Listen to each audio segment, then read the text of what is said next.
오늘 우리에게 주시는 하나님의 말씀은 룻기 2장 17절로 20절까지 우리 한 절씩 교독하시겠습니다. 룻이 밭에서 저녁까지 줍고 그 주운 것을 떠니 보리가 한 에바쯤 되는지라.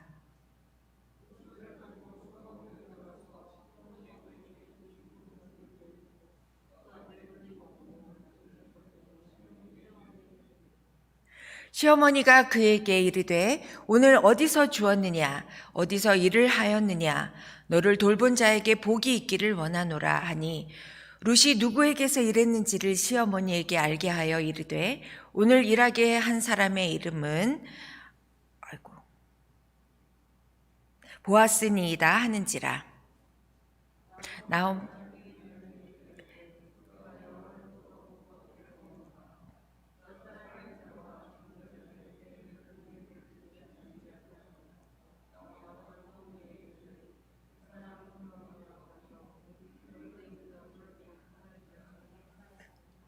아멘.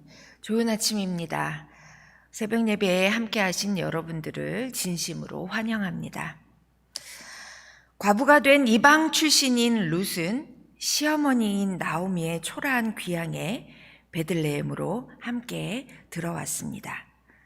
시어머니를 지성으로 모신 룻의 순결한 사랑과 헌신을 축복하신 하나님의 축복으로 선한 남편 보아스와 결혼하게 되고 자식을 얻어 행복을 찾았다는 이야기가 바로 룻기입니다. 한편의 소설 같은 짧고도 극적인 이야기에는 구속사의 섭리를 깨달은 종들을 통하여 하나님께서 변함없이 구속사를 전개해 나가신다는 심오한 진리가 담겨져 있습니다.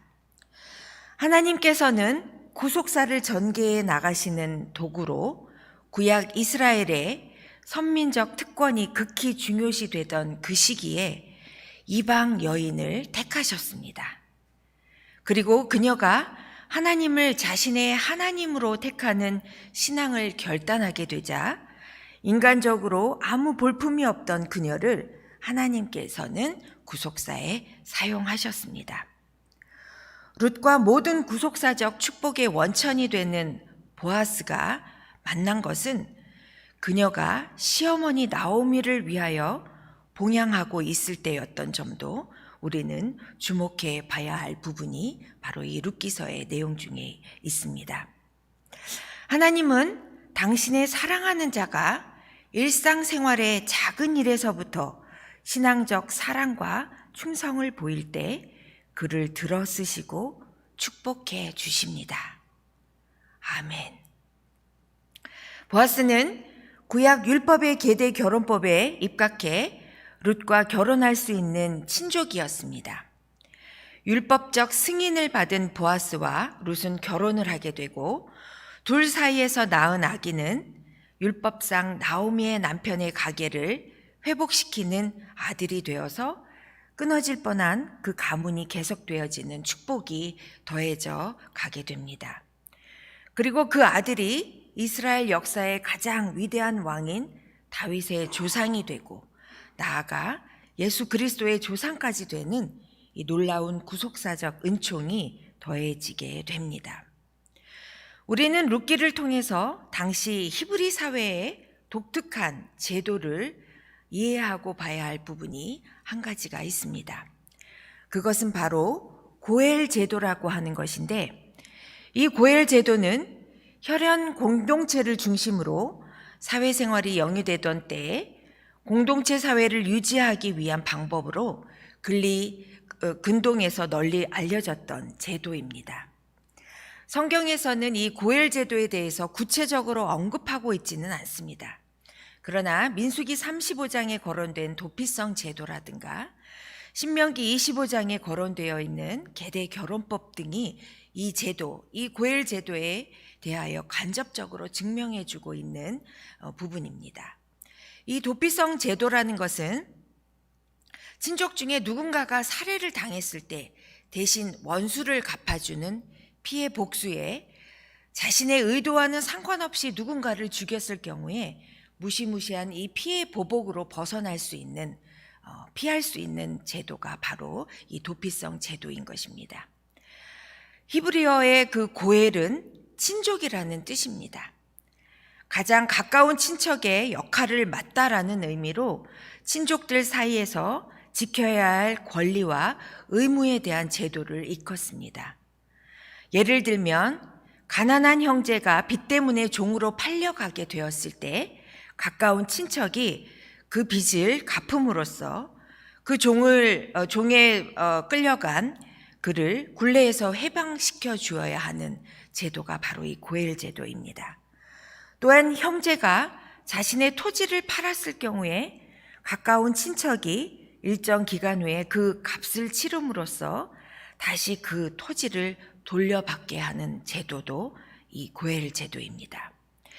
그리고 자기 형제가 죄를 지었을 경우에 친족은 그 형제의 죄값을 물을 의무를 가지게 되었고, 만일 자기 친족 중에 한 사람이 누군가에 의해서 살해되었을 경우에 가까운 친척이 그를 위해 피해 보복을 할 수 있는 제도를 말합니다.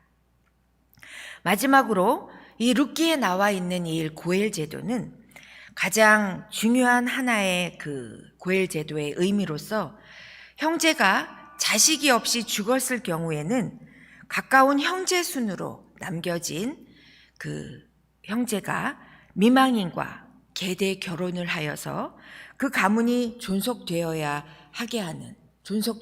하는 그 부분이 바로 이 계대 결혼법입니다. 그래서 이 고엘 제도는 한 혈연 공동체에 속한 모든 구성원들이 서로 생명과 재산 및 가문을 보호해 주기 위한 제도가 바로 이 고엘 제도였습니다. 그래서 이 룻기서에서 나온 기업 물을 자라는 표현이 나오는데 이것도 고엘 제도의 한 부분이라는 것을 우리는 알 수 있는 것입니다. 이렇게 장황하게 고엘 제도를 제가 설명드리는 이유는 이것이 그 히브리 사회에서 통용되었던 이 문화가 그냥 그저 그 문화로 하나님께서 소개한 것이 아니라 더 나아가서 하나님을 이스라엘의 고엘, 즉 친족 구속자로 소개하고 있다는 의미에서 우리는 이 룻기서를 깊이 이해해야 될 줄로 믿습니다. 하나님은 이스라엘을 모든 환난에서 건져주시는 구속자셨기 때문입니다. 그리고 또 하나님은 가난한 자와 고아의 구속자이시기도 했습니다. 이스라엘을 선택하시고 계속 지켜주신 하나님은 이스라엘과 가장 가까운 친족으로서 고엘의 의무를 다하신 분임을 성경은 강조하고 있다고 볼 수 있겠습니다. 또한 훗날 예수 그리스도는 더욱 특별한 의미에서 모든 믿는 자들의 고엘이 되어 주셨습니다. 예수님은 직접적으로 자기 생명을 많은 사람의 속량 제물로 내어주시고 우리의 영원한 죄값을 대신 치루어 주시고 그 죄에서 우리를 구원해 주셨습니다. 하나님께서는 이토록 우리를 사랑하시는 다양한 표현을 성경 곳곳에서 아주 계속적으로 우리에게 보여주고 계십니다. 이것이 얼마나 큰 은혜입니까? 정말 이 은혜는 우리가 말할 수 없는 그 감동과 또 우리가 표현할 수 없는 그 정말 벅차는 그 감동이 우리에게 있습니다. 하나님의 구속사는 오늘도 우리를 통해서 계속 이어져 감을 우리는 믿어야 할 줄 압니다. 쉬지 않고 일하시는 하나님, 마지막 한 영혼까지 놓지 않으시는 하나님, 그리고 끊임없이 그 사랑을 표현하신 하나님, 오늘도 살아 역사하시고 우리의 고엘이 되어주심을 믿습니다.